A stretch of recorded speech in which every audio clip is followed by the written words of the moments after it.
Olá a todos! Nessa videoaula nós vamos estudar um pouco sobre igualdade de conjuntos. Então, assim como aquela analogia que eu faço das canetas, por exemplo, será que essas duas canetas são iguais? E aí eu preciso dar uma noção de que eu quero dizer com canetas iguais. Eu tenho que fazer a mesma coisa com conjuntos. Então, será que o que significa as duas canetas serem iguais? Enquanto objetos? Bem, de fato são duas canetas. Ah, o fato da escrita ser azul, essa caneta escreve em azul, essa também. Ah, estou levando em consideração o design da caneta. Bem, são designs diferentes. Então, dependendo da definição de igualdade de elementos, nesse caso, você poderá ter que esses dois objetos são iguais ou não. No contexto de teoria de conjuntos, o que são dois conjuntos iguais? Dizemos que os conjuntos A e B são iguais se, para cada x pertencente a A, temos que x pertence a B, e para cada y pertencente a B, temos que y pertencente a A. Em uma linguagem de lógica, dizemos que o conjunto A é igual ao conjunto B se e somente se, para qualquer x pertence a A se somente C, x pertence a B. É claro que nós vamos resolver alguns exercícios para entender de maneira mais clara esse significado. Mas a ideia basicamente é: você imagina os conjuntos como se fossem duas caixas de brinquedos. Então, a caixa de brinquedo do conjunto A, a caixa de brinquedo do conjunto B. A ideia é: você pega todo brinquedo do conjunto A e ver se está em B. Beleza. Agora você vai pegar todo mundo de B e ver se está em A. Então é muito importante se atentar que você tem que fazer tanto a ida quanto a volta. Então, exemplos de situações onde conjuntos são iguais ou não. Então, aqui imagina no lado esquerdo do primeiro exemplo, aqui o conjunto A e o lado direito do conjunto B. Se você pegar qualquer elemento do conjunto A, então, por exemplo, pega esse A aqui, ele está do outro lado da igualdade? Sim. Ou seja, ele pertence ao outro conjunto? Sim. Esse B pertence a outro conjunto? Sim. Esse C pertence a outro conjunto? Sim. E esse D pertence a outro conjunto? Sim. Agora, ao contrário, pega cada elemento do lado direito e vê se está do lado esquerdo. Então, esse cara está no lado esquerdo, esse cara está no lado esquerdo, esse está e esse está. Logo, esses dois conjuntos são iguais. Então, a ordem dos elementos não interfere a descrição do conjunto. Estou focado simplesmente se os elementos estão ou não no conjunto. Agora, aqui, se você pegar, por exemplo, o elemento A, ele está no conjunto da esquerda. Você pega esse elemento B, ele está no conjunto da esquerda. E se você pega o elemento C, ele está no conjunto da esquerda. Então, todos os elementos que estão aqui também. Só que dá para dizer que os conjuntos são iguais? Não. Por quê? Porque se você pegar o D que está aqui do lado esquerdo, ele não está do lado direito. Logo, esses dois conjuntos não são iguais. Porém, essa propriedade que eu acabei de citar, de todo mundo de um conjunto, todos os elementos de um determinado conjunto está no outro, a gente usa esse símbolo matemático, que no caso a gente diz que esse conjunto está contido nesse, ou lendo da esquerda para a direita, que esse conjunto contém esse conjunto. Agora, um último exemplo, nós vamos considerar que todos os x, ou se você preferir, todos os x pertencentes aos reais, né? Só acrescentar essa informação. Então, todos os x pertencentes aos reais, tal que 2x mais 1 é igual a 5. Então, nós vamos verificar se esses conjuntos são iguais. Então, o que eu tenho que fazer? Se eu considero x pertencente, deixa eu chamar esse conjunto aqui de conjunto A.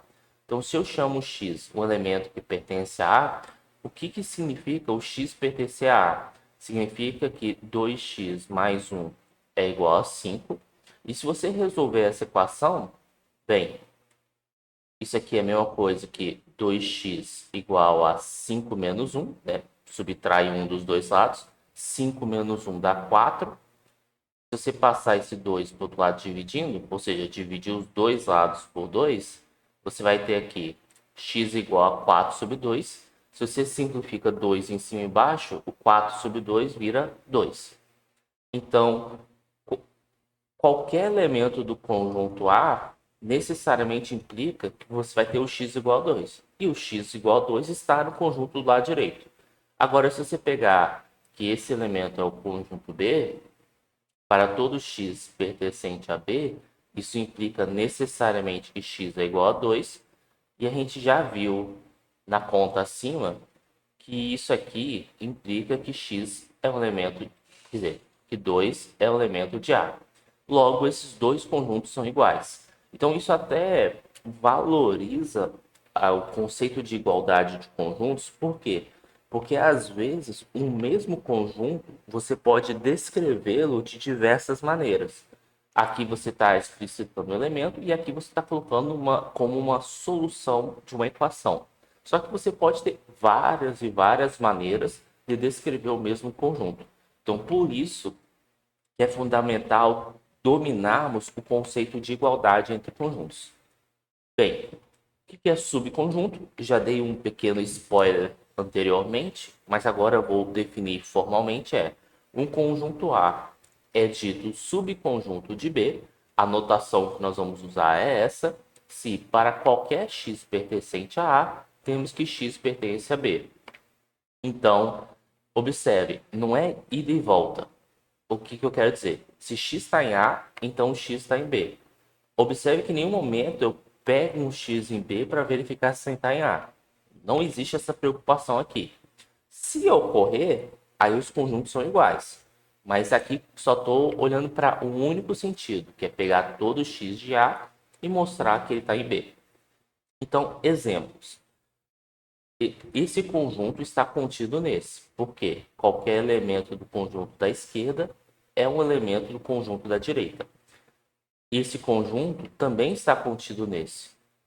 Mas, professor, a gente não viu no slide anterior que esses conjuntos são iguais? Exatamente. A ideia é dizer o quê? Vamos colocar assim. Deixa eu ver se eu tenho aqui uma observação. A observação está aqui. Se A, o conjunto A é igual ao conjunto B, isso ocorre se somente se A é um subconjunto de B e B é um subconjunto de A. Então, é uma outra forma de você memorizar ou você lembrar da igualdade de conjuntos. Basta mostrar que um está contido no outro e o outro está contido no um. Então, voltando para cá, a gente já viu que esse conjunto é exatamente igual ao conjunto formado pelo elemento 2, e esse conjunto está contido em todos os x, nesse caso, inteiros, né? É onde a gente consegue estabelecer noção de número par, de tal modo que x é par. E é verdade, porque 2 é um número par. Indo em frente, existem algumas propriedades fundamentais na teoria de conjuntos. Esse símbolo aqui que vocês estão vendo, ele é conhecido como conjunto vazio.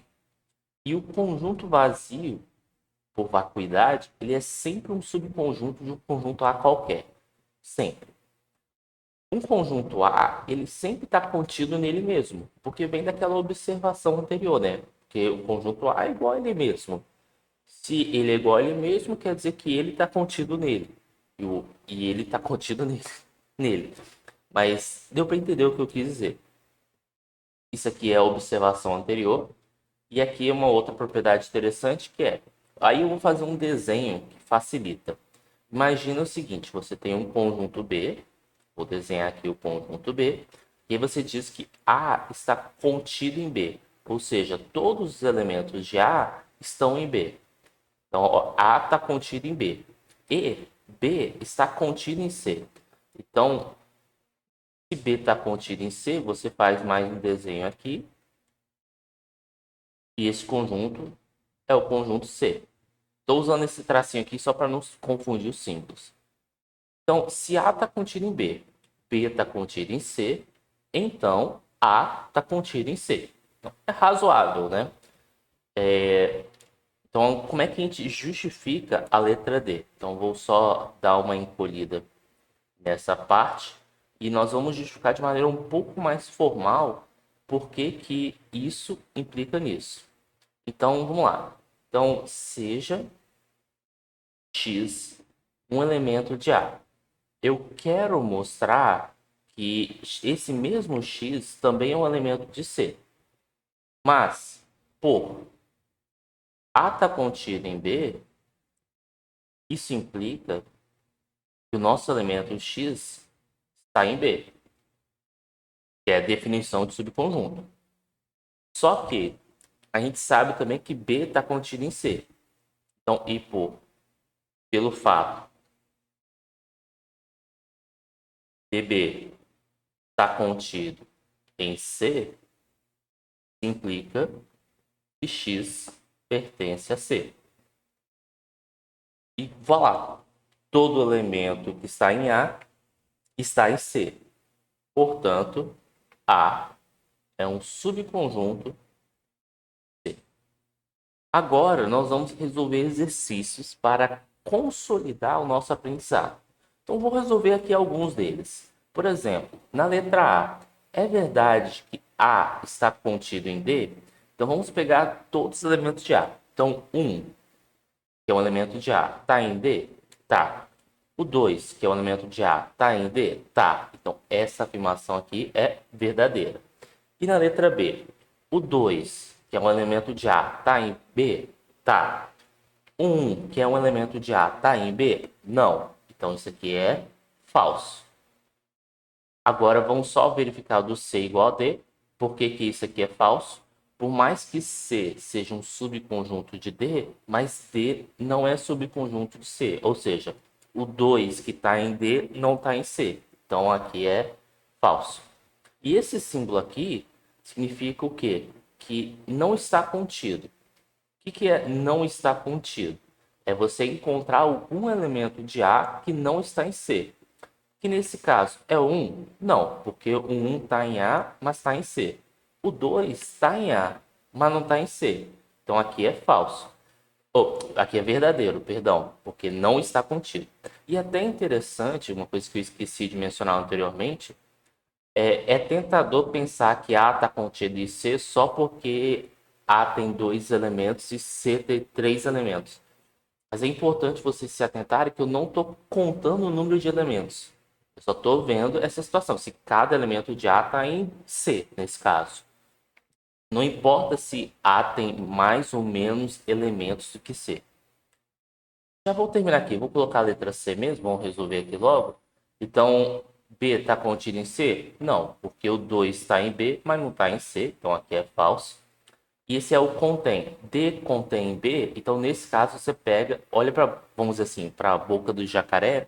Esse cara é supostamente o maior. Então, você vai pegar qualquer elemento de B para ver se está em D. O 2, que é um elemento de B, está em D? Tá.